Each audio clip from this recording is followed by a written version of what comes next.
Hello everyone, this is Strumscapes, and I'm going to try to make a video today sitting here in the city with my camping gear. And really I'm wanting to focus on the Solo Stove Lite. I've watched a ton of videos and everyone brags on the stove. And I'm going to contradict myself a lot today, but I'm going to start out by saying, man, it's a booger to work with. But it's an awesome stove if you want to have a less footprint. You don't want to leave any trace while you're camping. You want to not have to carry fuel with you. Whatever your reason, it's a pretty cool stove, but it's a lot of work. Saw lots of pretty great YouTubers talk about how hungry this stove was, but they didn't really focus on it. They kept moving, and it's no joke. It's stupid hungry. You can't stop feeding it. I'm talking a couple minutes, and you have to feed it, or it's going to go out. You can still keep things warm on it after the wood burns up quickly because of the gasification system, but it's not ideal for me at all. Also, after I spent $70 of my own money on Amazon on the Solo Stove Lite, I decided to make some gasification type stoves of my own, and they work really well. I'm actually really impressed. Not going to send the Solo Stove back by any means because it's very, very, very durable stainless steel, 304 I believe, whatever that means. And it's going to be something that's going to last a long time. I'm going to just show you real quick. The first thing that I think is wrong with this stove is the stuff sack.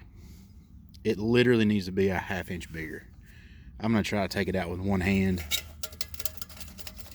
It's probably not going to work. I mean, geez, you just cannot get it out easily.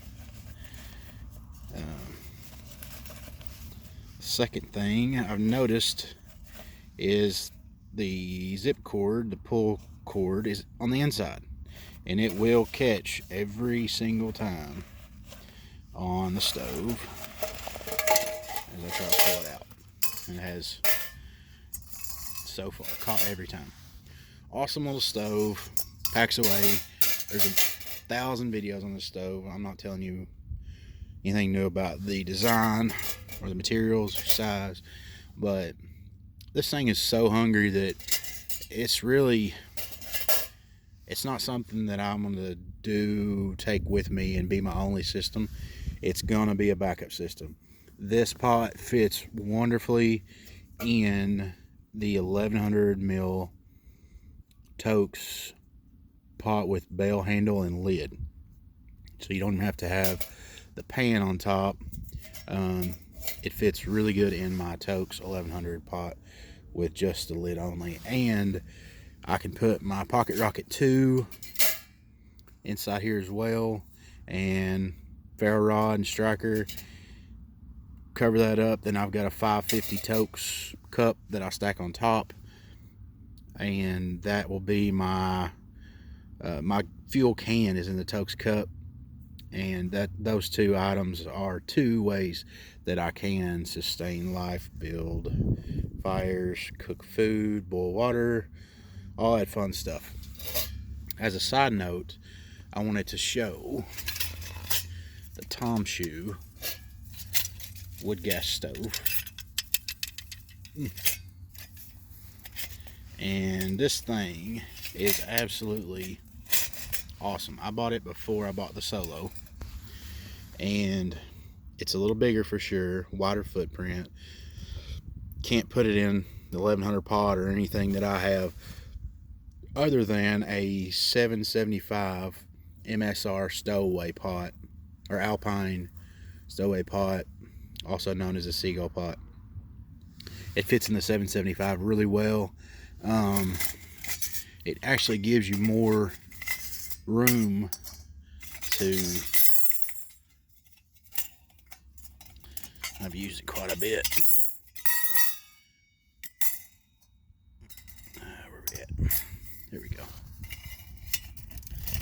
I really like this thing.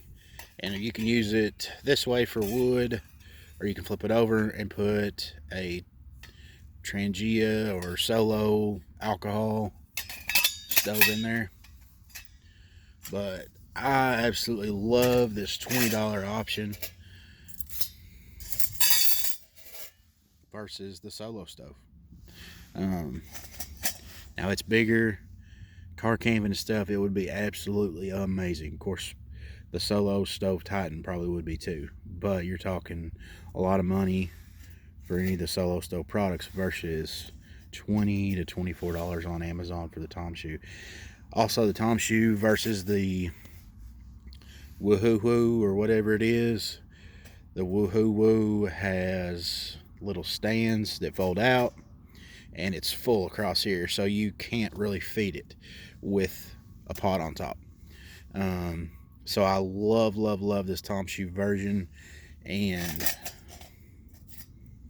the cross members that come with it work really well. And I made the mistake once of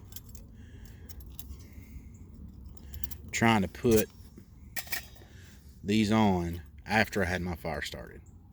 Horrible idea. Do not do that. So, oopsie. These fit really nice and tight. If I can do this with one hand, which I did a second ago. Make sure that you go ahead and install these on the cooking ring before you set it up on your fire, because as you see, yes, I am doing this one-handed, but it's not super, easy. So I would recommend putting those babies on there off to the side once you get your fire started. Throw this on here. If size is not as important to you, hate to say it, I'd go Tomshoo.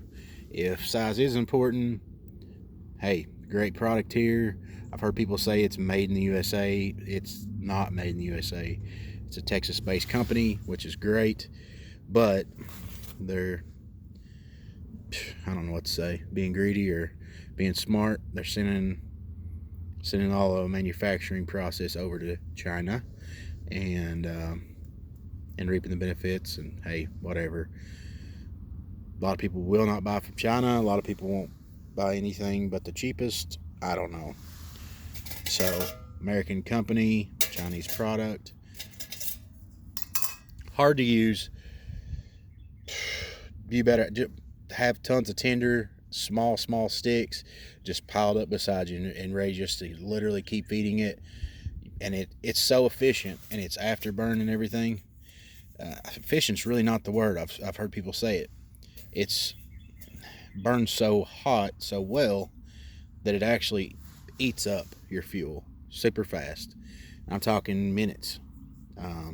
Now, I'm going to call this my initial review because I'm not the know-all, be-all, end-all on wood fire. But my initial couple weeks of using this thing, I love it, and it's a pain in my butt. That's where I'm contradicting myself. Buy it if you want, or don't. Make your own. Or don't. But these will burn up and die one of these days. A lot sooner than this beautiful 304 stainless. But, I don't know. Make your own choice. I literally do these videos to show what I've spent my money on and kind of mistakes I've made or really good purchases I've made, and let you decide.